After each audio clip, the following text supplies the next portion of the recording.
That is correct. Okay. Thank you. Thank you, Mike. Hopefully we can get a plan.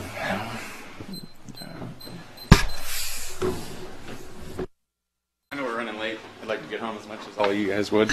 I would like to ask, I have 4 pages typed. I'd just like to ask permission that I'd be able to finish it. It might run a little over 5 minutes. Hurry. All right.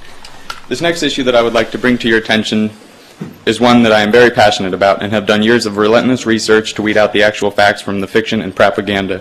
For a quick tutorial on the issue at hand, I would highly recommend the website www.patriotsquestion911.com. While the mainstream media only publicizes critics of the official theory as crazies and radicals, about 5 minutes researching the above website will shatter every notion that only anti-government liberals have serious questions regarding the events of September 11, 2001. To illustrate this point quickly, I've decided to include the bio and ballot initiative endorsed by a personal hero of mine, Captain Astronaut and Pilot. There's his credentials. Astronaut and pilot Captain Edgar Mitchell, as well as the 6th man to walk on the moon. He's the endorser and the proposed commissioner of a new investigation into a 9/11 and described in the New York City ballot initiative in November 2008. Petition to create a New York City independent commission with subpoena power to conduct a comprehensive and fact-driven investigation of all relevant aspects of the tragic events of September 11, 2001 and issue a report. Whereas many New York City voters believe that there remain many unanswered questions critical to establishing the truth about all relevant events leading up to, during, and subsequent to the tragic attacks occurring on September 11, 2001. Now, if Captain Edgar Mitchell is to be considered a fringe conspiracy theorist or a leftist nut, then there is something terribly wrong with this picture. And make no mistake about it, there is something terribly wrong with this picture. I will continue with some very good points and questions that actor and activist Charlie Sheen brought to President Barack Obama's attention regarding the 9/11 cover-up. Okay, first, on the FBI's most wanted list, Osama bin Laden is not charged with the crimes of 9/11. When he called the FBI to ask them why this was the case, they replied, and I quote, "There's not enough evidence to link bin Laden to the crime scene," unquote. He also has never been indicted by the Department of Justice. Next, FBI translator Sybil Edmonds was dismissed and gagged by the Department of Justice after she revealed that the government had foreknowledge of plans to attack American cities using planes as bombs as early as April 2001. In July of 2009, Mrs. Edmonds broke the federal gag order and went public to reveal that Osama bin Laden, Al-Qaeda, and the Taliban were working for and with the CIA up until the day of 9/11. In April 2004, USA Today reported, and I quote, "In the 2 years before the September 11th attacks, the North American Aerospace Defense Command, known as NORAD, conducted exercises simulating what the White House says was unimaginable at the time. Hijacked airliners used as weapons to crash into targets and cause mass casualties. One of the targets was the World Trade Center. On September 12, 2007, CNN's Anderson Cooper, 360, reported that the mysterious white plane, spotted and videotaped by multiple media outlets, flying in restricted airspace over the White House shortly before 10 a.m. on the morning of 9/11, was in fact the Air Force's E-4B, a specially modified Boeing 747 with a communications pod behind the cockpit, otherwise known as the Doomsday Plane. Though fully aware of the event, the 9/11 Commission did not deem the appearance of the military plane to be of any interest and did not include it in the final Commission report.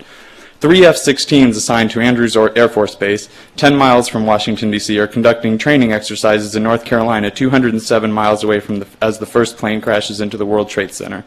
Even at significantly less than their top speed of 1,500 miles per hour, they could still have defended the skies over Washington well before 9 a.m., more than 37 minutes before Flight 77 crashes into the Pentagon. However, they did not return until after 9:55 a.m. Andrews Air Force Base had no armed fighters on alert and ready to take off on the morning of 9/11. World Trade Center Building Number 7. All you have to do is watch the video of it collapse. Flight 93 is the fourth plane to crash on 9/11 at 10:03 a.m. Vice President Cheney only gives shoot-down order at 10:10 to 10:20 a.m., and this is not communicated to NORAD until 28 minutes after Flight 93 has crashed. Fueling further suspicion on this front is the fact that 3 months before the attacks of 9/11, Dick Cheney usurped control of NORAD, and therefore he and no one else on planet Earth had the power to call for military sorties on the hijacked airliners on 9/11. He did not exercise that power. 3 months after 9/11, he relinquished command of NORAD and returned to its military operation. Scores of mainstream news outlets reported that the FBI conducted an investigation of at least 5 of the 9/11 hijackers being trained at U.S. military flight schools. Those investigations are now sealed and need to be declassified. In 2004, New York firefighters Mike Balone and Nicholas DeMasi went public to say that they had found the black boxes at the World Trade Center, but were told to keep their mouths shut by FBI agents.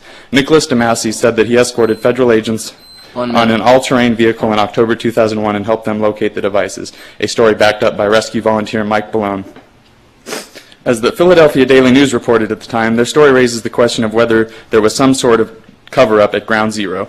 Hundreds of eyewitnesses included first responders, fire captains, news reporters, and police all described multiple explosions in both towers before and during the collapse. An astounding video uncovered from the archives shows BBC News correspondent Jane Stanley reporting on the collapse of World Trade Center Building 7 over 20 minutes before it fell at 5:20 p.m. on the afternoon of 9/11. Tapes from earlier BBC broadcast news shows anchors discussing the collapse of World Trade Center 7 a full 26 minutes in advance. The BBC at first claimed that their tapes from 9/11 had been lost before admitting that they had made an error of reporting the collapse of World Trade Center 7 before it happened without adequately explaining how they could have obtained advance knowledge of that event. In addition, over an hour before the collapse of World Trade Center 7 at 4:10 p.m., CNN's Aaron Brown reported that the building, quote, has either collapsed or is collapsing, unquote. The size of a Boeing 757 is approximately 125 feet in width, and yet images of the impact zone at the Pentagon, supposedly caused by the crash, merely show a hole no bigger than 16 feet in diameter. The engines of the 757 would have punctured a hole bigger than this, never mind the whole plane. Images before the partial collapse of the impact zone show little real impact damage and a sparse debris field completely inconsistent with the crash of a large jetliner, especially when contrasted with other images showing airplane crashes into buildings. What is the meaning behind the following quote attributed to Dick Cheney, which came to light during the 9/11 Commission hearings? This passage is taken from testimony given by then Secretary of Transportation Norman Mineta. And I quote, "During the time that the airplane was coming to the Pentagon, there was a young man who would come in and say to the Vice President, quote, the plane is 50 miles out, the plane is 30 miles out, and when it got down to the plane is 10 miles out, the young man also said to the Vice President, do the orders still stand? And the Vice President turned and whipped his neck around and said, I got to let you go. That we are 6 minutes in. Of course, the orders still stand. Sir? Does this...